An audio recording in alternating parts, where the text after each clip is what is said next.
So we're going to go through the trickiest type of solving trigonometric equation problems before us. Let's give it a read and see how it's different to what we've seen previously. Solve sine of 2 theta is equal to minus 1 on the square root of 2 for theta is an element of 0 to 2 pi. What makes this different is the fact that we have a coefficient here. That's going to seriously impact what's happening. And we can see how it's impacting it by looking up at our diagram here. So what I've done is I've sketched sine of 2 theta here. Here it is, sine of 2 theta. And what I want you to take note of is that what's changed because of this 2 is the period. Remember, you find the period by going 2 pi over what the coefficient is. So in that case, 2. Then those 2 cancel. So that means the period is pi, which means the distance it takes for it to go 1 full cycle is pi. So if my domain is 0 to 2 pi, if I now do another full cycle here, now I'm at 2 pi. So do you see how I have 2 cycles within the domain because I have this coefficient here? This coefficient is causing a dilation from the y-axis, which is pushing it closer to the y-axis. It's kind of compressing it, which means I now have more solutions. So let me just rub this out for a second. As you can see now, I've also graphed y is equal to minus 1 on the square root of 2. And now I have 1, 2, 3, 4 solutions. And I have 4 solutions because I have 2 periods within this domain. So that's how this is different to what we've previously seen. Because we have a coefficient, it's impacting the period. It's impacting the cycle, which is impacting the amount of solutions we're going to have. So how are we going to answer this question? It's a very good question. Okay. The first thing that you do is we're going to say and let's be very neat here. I'll do this as neat as I possibly can. We're going to go let some pronumeral, any pronumeral you want, let's just go x, be equal to what is inside your brackets here, 2 theta. You also need to now get the domain in terms of x. To do that, what I'm going to do is I'm going to times this by 2, and that also means I need to times this by 2 as well. So now 2 theta is an element of, well, 0 times 2 is just 0, and 2 pi times 2 is 4 pi.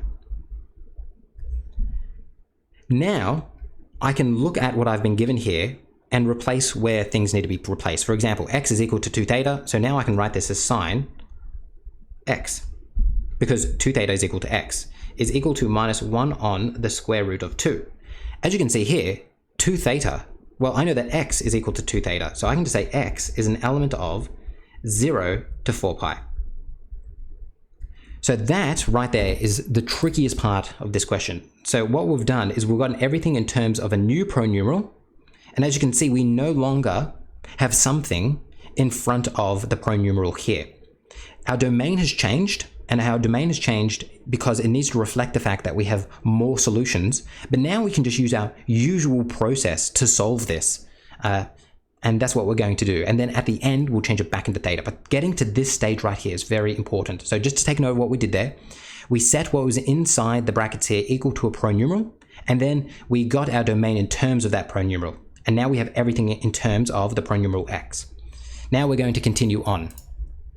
I know immediately what my reference angle is going to be. Because I've got 1 on the square root of 2. Remember, you're finding the reference angle by ignoring the sign in front of it. So I'm just looking at 1 on the square root of 2, and I know that the reference angle is going to be pi on 4. I now need to figure out which quadrants I exist in. You might just like to draw yourself a quick little unit circle here. Now, I'm dealing with sine, which is my y-axis, and it's negative 1 on the square root of 2. So I'm going to be here and here in my 3rd and my 4th quadrant. So that means x is going to be equal to, now, in my 3rd quadrant here, what is pi on 4 going to be? In my 3rd quadrant, it's going to be 5 pi on 4. And then in my 4th quadrant, it will be 7 pi on 4. But now we have to be careful. Look at our domain. My domain is from 0 to 4 pi. So that means what I'm going to have to do is I'm going to have to plus 2 pi to each of these so that I'm within that 4 pi domain. All right, so 5 pi on 4 plus 2 pi is the same as plussing it by 8 pi on 4, so it's going to be 13 pi on 4. And then over here, 7 pi on 4 plus 8 pi on 4 is going to be 15 pi on 4. So in other words, what I've done here is I've gone around once, and now I've gone around again, and I'm stopping at the relevant points. Okay, we've got our answers in terms of x, which is fantastic, but because our question was in terms of theta, we now need to turn it back. We now need to turn it back into theta. How are we going to do this? Well, let's go really slowly here. We know that x is equal to 2 theta, don't we?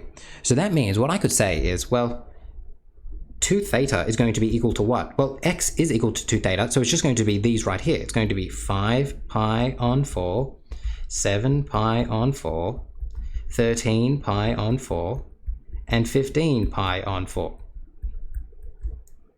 Then what I need to do is I need to just get it in terms of theta. So I need to get rid of this 2. How can I get rid of this 2? Well, I can times it by a half, because that's the same thing as dividing by 2.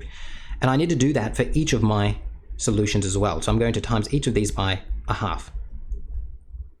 What that means is I'm going to end up with here just theta, and now I'm going to times each of the denominators by 2. So it's going to be 5 pi on 8, 7 pi on 8, 13, whoa, that's an ugly 13, let's try that again, 13 pi on 8, and 15 pi on 8. And that right there is my solution. Whoop, let's grab that. That is my solution.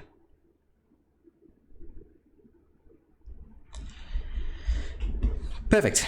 So as I said before, because my answer was in terms of theta, because my question was in terms of theta, my answer had to be terms of theta. And let's again just picture what's happening here. So let me just bring up Desmos for a second, just so we can get an understanding of what's happening here.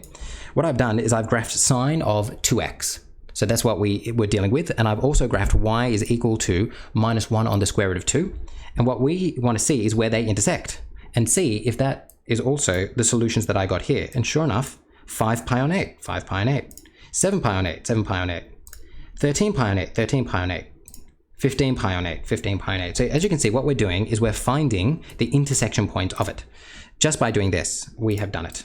All right, hopefully you found this useful. I totally appreciate that this is one of the tricky ones, but with practice, you will become better at it.